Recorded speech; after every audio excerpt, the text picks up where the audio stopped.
জানি না বিশ্বাস করবেন কিনা, যখন 2 million 3 million 4 million 6 million 9 million 10 million ভিডিওগুলো যখন ডিলিট করি, কলিজার মাঝে এত কষ্ট লেগেছে, এত পরিশ্রম লেগেছে। তারপরও আমি শুকরিয়া আদায় করি সৃষ্টিকর্তার কাছে যে অন্তত পক্ষে আমার পেজটা যেন ভালো থাকে। অনেক অনেক ভিডিও ডিলিট করা লাগছে, কারণ আমার একটা ভুলের কারণে আমি অন্যের কন্টেন্ট দিয়েছি, যার কারণে আমি চাই আপনারা কারো কন্টেন্ট দিবেন না, অন্তত পক্ষে শুধুমাত্র নিজের কন্টেন্ট দিবেন, পড়ার কিছু দিবেন না, আর ব্যাকগ্রাউন্ডে কোনো রকম মিউজিক দিবেন না। আপনার পেজ ভালো রাখতে গেলে, সুস্থ রাখতে গেলে আপনার নিজের কন্টেন্ট নিজের ভয়েস দিতে হবে। আর যাই হোক, অন্তত পক্ষে আপনাদের উদ্দেশ্যে একটা কথা বলি, ঘরের খাবার খেয়ে কখনো মানুষ পড়ার উপকার করে না, যেটা আমি বুঝি। আপনারা বুঝেন কিনা জানি না, যারা আমার সাথে একমত কমেন্ট বক্সে জানাবেন। আমার ভিডিওটা ভালো লাগলে লাইক কমেন্ট শেয়ার করে দিবেন। তো যেটা বলতেছি, ঘরের খাবার খেয়ে পড়ার উপকার করবে না, যেমন কেমন কথাটা বললাম, আমি ভুক্তভোগী, আমি চাই না আমার মতন আপনারাও ভুক্তভোগী হন। তাই সবাইকে বলবো, যেহেতু আমরা একটা ফেসবুক পেজ খুলেছি, অন্তত পক্ষে কিছু পাওয়ার আশাই তো খুলেছি, তাই সবাইকে বলবো, যদি কিছু পেতে চান তাহলে কষ্ট পরিশ্রম করতে হবে। কষ্ট পরিশ্রম করবেন, সফলতা একদিন ধরা দেবে।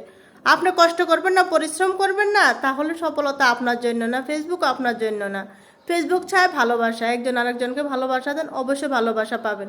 তো যেটা বলতেছি সেটা বলি, অন্তত পক্ষে সবাই চেষ্টা করবেন নিজের কন্টেন্ট দেওয়ার, অরিজিনাল কন্টেন্ট দিবেন, কারো কন্টেন্ট দিবেন না, কারো ভয়েস দিবেন না, কারো অডিও দিবেন না, কারো ভিডিও দিবেন না, নিজের একান্ত নিজের পেজ দিয়ে ভিডিও করবেন। যেটা আমি ভুক্তভোগী, আমি চাই না আপনারা বিপদে পড়ুন।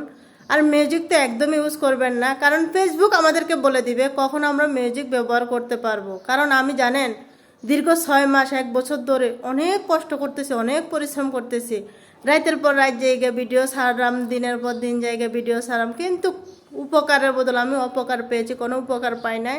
তাই আমি বলবো, আমি যে পরিশ্রম করেছি, কষ্ট করেছি, আপনারা এই বিপদে পড়েন না। হ্যাঁ, সবাইকে বলবো অন্তত পক্ষে যতটুকু হোক, ভিউ কম হোক, লাইক কমেন্ট কম পড়ুক, তারপরেও চেষ্টা করবেন নিজের কন্টেন্ট দেওয়ার, কারো ভয়েস দিবেন না। একটা জিনিস আপনাদেরকে সবসময় বলে, পিছনে ব্যাকগ্রাউন্ডে কোনো মিউজিক দিবেন না। ফেসবুক আমাদেরকে ভালো যখন বাসবে, তখন ওনারাই বলে দেবে আমরা কখন মিউজিক দিতে পারবো। যাই হোক, আমার ভিডিওটা আবারও বলছে, ভালো লাগলে লাইক কমেন্ট শেয়ার করে দেবেন, অন্যকে দেখার সুযোগ করে দিবেন, যেন সবাই দেখে বুঝতে পারে, শিখতে পারে। নতুন নতুন আমার কলেজের টুকরা ভাই ও বোনেরা বুঝে না, তাই ব্যাকগ্রাউন্ডে মিউজিক দিয়ে দেয়। এক সময় আমিও বুঝতাম না দেখে আমিও ব্যাকগ্রাউন্ডে অনেক মিউজিক দিয়ে দিতাম, কিন্তু সবাইকে বলবো আপনারা কখনও ব্যাকগ্রাউন্ডে মিউজিক দিবেন না। আর মিউজিক ছাড়া ভিডিও করেন, ফেসবুক আপনাদেরকে ভালোবেসে এমনি দিবে। ধন্যবাদ সবাইকে।